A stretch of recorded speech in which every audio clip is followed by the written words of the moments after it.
Marijuana use is on the rise in our culture. Most states are on the brink of legalization.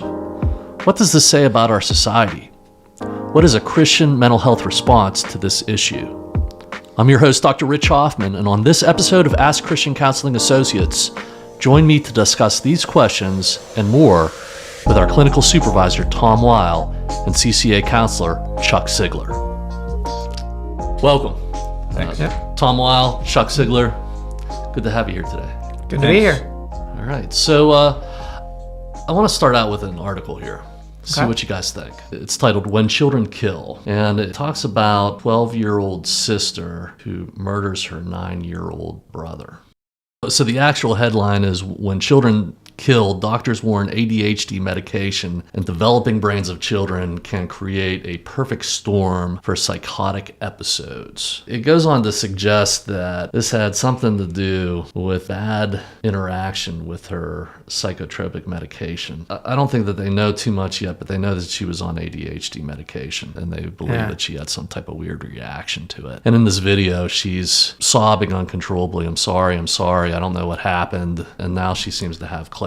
She's reporting that she didn't know what she was doing. And so everybody's baffled around this tragedy. Can ADHD and medication have anything to do with somebody losing control of, especially like a kid like that? ADHD medication is a Schedule II controlled substance.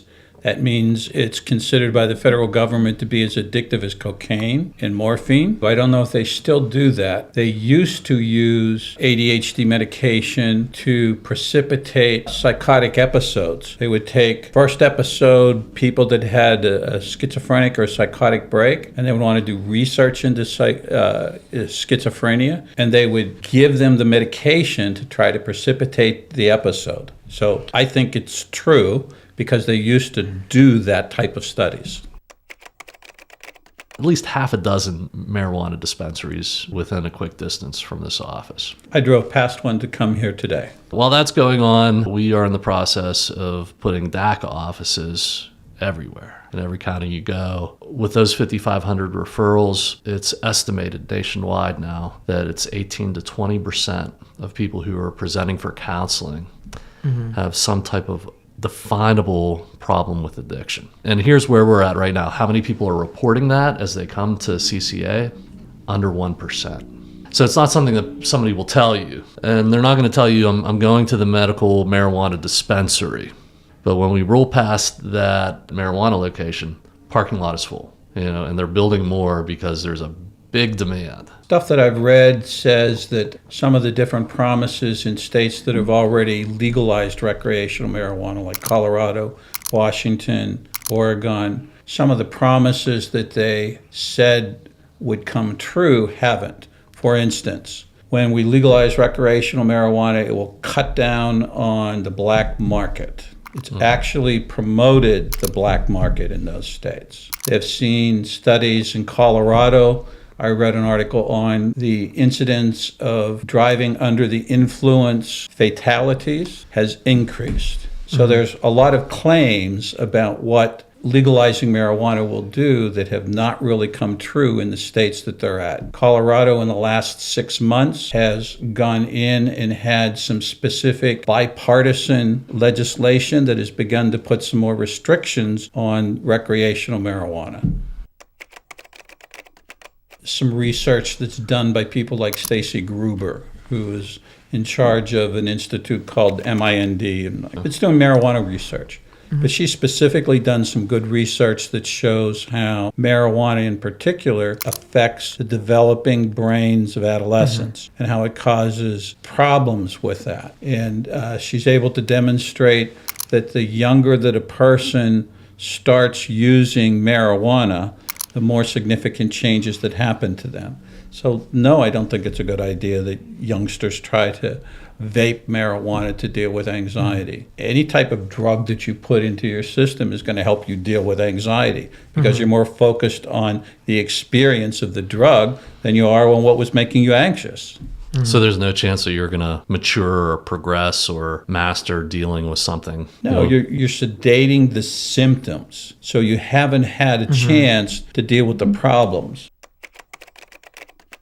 pretty popular guy here at CCA, but I'll explain it for the viewers. Dan Amon, who does a lot with brain spec imaging. And he was like, look, I'll just let the science tell me. And so he thinks a lot of what he does. But he says, like, let me compare a brain that has used marijuana long term, and a healthy brain is how he put it. So it's kind of spoiler alert of how he was saying. He goes, this part of the brain, hippocampus. You can see like this is unhealthy. And from a Christian perspective, if we know that we stand a good statistical chance of doing brain damage by using these substances, our bodies are supposed to be the temple of the Holy Spirit. We need our brains. It's a very important part of our body. The Christian community has long talked about, whether we're talking about alcohol or cigarettes, that's the one concept that we've gone back to again and again. Our bodies are a temple of the Holy Spirit. Yeah, you know what? If you have a bad day, you can feel better by drinking. And how often does that become problematic over the long term? You just will see these similar things no matter what the detail is that you insert. You know, even from just a theoretical perspective, like I have a bad day, I really want my high fructose corn syrup. It doesn't matter what it is, it's good. I grow corn. It's not supposed to be used as this pathway to avoidance where I don't want to deal with reality, so I'll just plug myself into the matrix for a little bit. That's where this, from an ideological perspective, really becomes a problem. Yeah, so there's a spiritual argument that you can make it for or against this. There's a biological one. The research is lining up to say in certain categories, especially children who are using the marijuana today, which is very, very potent, that there's a high incidence of schizophrenia. Now, that caught my attention because as a clinician, I've seen that all over the place with people. 2 examples. I had a kid who was brilliant. At 18 years of age, he loved smoking marijuana, and then all of a sudden just became psychotic. There was a ball up in the corner of the room talking to him, and the ball was a demonic ball, and it was after him, and that was the beginning of he wasn't able to do anything for the rest of his life. I mean, this kid was brilliant, and this was years and years ago. His life is a wreck, so he didn't recover. Startups have a fun new idea. Workplace ketamine sessions. It goes on to say, are you having trouble with PTSD? Or in this case, are you just bored in your work group? We want to give you ketamine to enhance the experience, get you working as a team more effectively. And I mean, they're serious here. Some business leaders are saying, this is the future of business because ketamine is now seen as a therapeutic. Our people don't get along. It's not like they have some kind of definable disorder. They just don't get along. And we're going to get them high on ketamine. So I don't want anybody in charge of machinery that has ketamine in their system. No, a farmer would know this is absolutely wrong. Ridiculous. Yes, let's get our workers high and then go put them in the workplace. You're just off just that little bit. The whole Why field would I is think dead. an intellectual product is going to be better when a physical product, I mean, it's dangerous. But at the same time, throwing that in there and thinking it's going to help, oh yeah, let's get everybody high and maybe they won't fight. Has anybody ever done marriage counseling who's proposing this?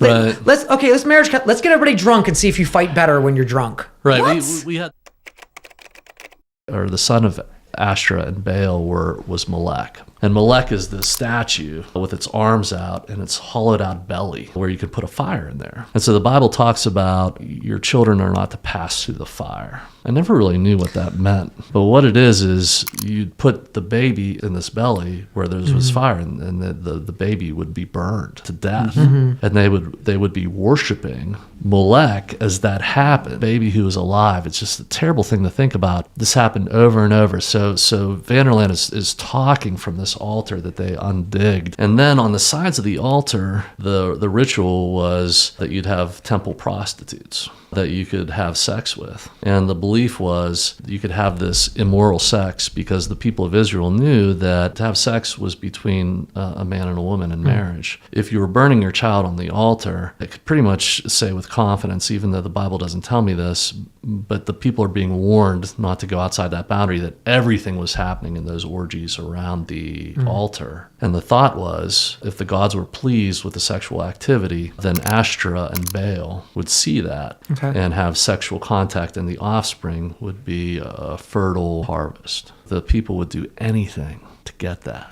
Disregard God. In my mind, it's the same today. I could tell you that, wow, it's really damaging to burn your child in the fire. But then there's what you really desire. Now, our culture has a tough time with that because you don't have something as obvious as Baal and Ashtoreth and this altar. I think it's the same thing today.